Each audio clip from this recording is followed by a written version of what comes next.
4 तारीख का इंतजार कीजिए, ऐसा माहौल है।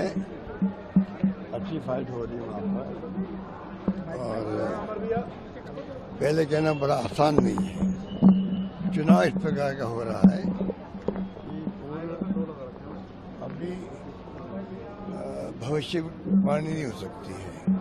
लेकिन जो माहौल बनाया जा रहा है बीजेपी की तरफ से, जो दिखाया जा रहा है, देखिए इतना धन का दुरुपयोग कर रहे हैं वो लोग, इतना इलेक्शन कमीशन का दुरुपयोग कर रहे हैं।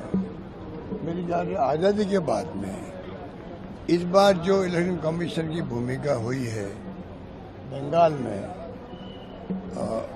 मेरी समझ में इस प्रकार का आतंक कभी देखा नहीं। FIR का आतंक अलग है। 90 लाख वोट कट गए, उसमें 31 लाख वोट सही पाए गए, और सुप्रीम कोर्ट ने कहा आप बैठाइए जुडिशियल ऑफिसर्स को, न्यायाधीशों को। वो टीमें बनी, वो भी 31 लाख को जांच नहीं कर पाई।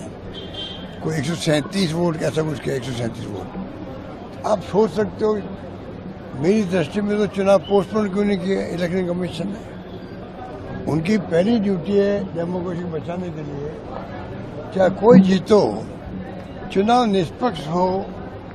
सबसे बड़ी जिम्मेदारी कीजिए तो वो है इलेक्शन कमीशन ऑफ इंडिया की है। उसमें कोई जुडिशरी हो, प्रशासनिक लोग हो, सरकार हो, कोई मायने नहीं। चुनाव आयोग की जिम्मेदारी है। डेमोक्रेसी तभी बढ़ती है तब निष्पक्ष चुनाव हो, और चुनाव में कोई जीते पार्टी अलग बात है। वहाँ पर जो सड़कों पर उतारे गए CSF के या CRPF के बंदूकें लगी हुई है, क्या बख्तरबंद गाड़ियाँ, तो क्या हो क्या रहा देश के अंदर, क्या हो रहा है? इस रूप में वहाँ पर डराया गया है, धमका गया है, और पैसे बांटे जा रहे हैं। मतलब कोई ऐसा साधन नहीं है जो उन्होंने नहीं लगाया हो। वो अलग बात है, 6 महीने पहले लोगों को बैठा दिया, बेच दिया पूरे देश से लोगों को, कुछ 6 महीने कुछ 3 महीने। उसमें हम लोग उनकी कोई शिकायत नहीं कर सकते, क्योंकि वो तो एक तरीका है चुनाव लड़ने का अलग अलग। उन्होंने अपनाया तरीका एडवांस में कन्विंसिंग करने का, घर घर जाने का, मैनेजमेंट करने का। उस पर मुझे कोई शिकायत नहीं है, मुझे कोई शिकायत नहीं है। पर शिकायत इस बात की है, बाकी जो हथकंडे अपनाए जा रहे हैं, धन का दुरुपयोग हो रहा है, और क्या सब काम लिया, क्या है वो बख्तरबंद गाड़ी है, सड़कों में घूम रही थी वहाँ पर। इसको हम क्या कहें? FIR के माध्यम से लोग वोट कट गए हैं, कई लोग वोट दे नहीं पा रहे हैं। अगर वोट यहाँ पैदा हुआ व्यक्ति नहीं दे पाएगा तो इससे बड़ा क्राइम क्या होगा? सुप्रीम कोर्ट भी यही कह रहा है। ये माहौल में हम क्या बताएं आपको, कौन जीत रहा है कौन हार रहा है? कोई व्यक्ति मुझे नहीं मिला जो क्लियर कट अपनी बात कह रहा हो साहब ये होने जा रहा है। अगर BJP माइनर व्यक्ति कोई मिल गया, पत्रकार भी, तो वो उस ढंग से बात कर रहा है। TMC का पत्रकार को मिल गया तो उस ढंग से बात कर रहा है।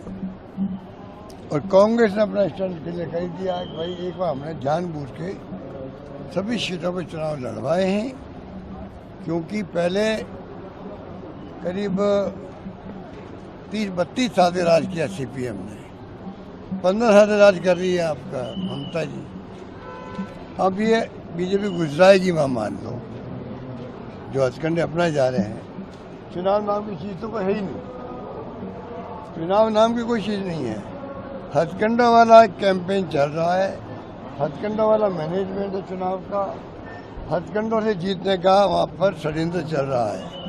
अगर उसमें कामयाब हो गए तो सामने आ जाएगा 4 तारीख को, फेल हो गए तो ममता जी वापस मुख्यमंत्री बन जाएगी। ये मेरा मानना। पर चुनाव जो है इलेक्शन कमीशन के खुद के हारने का जीतने का है।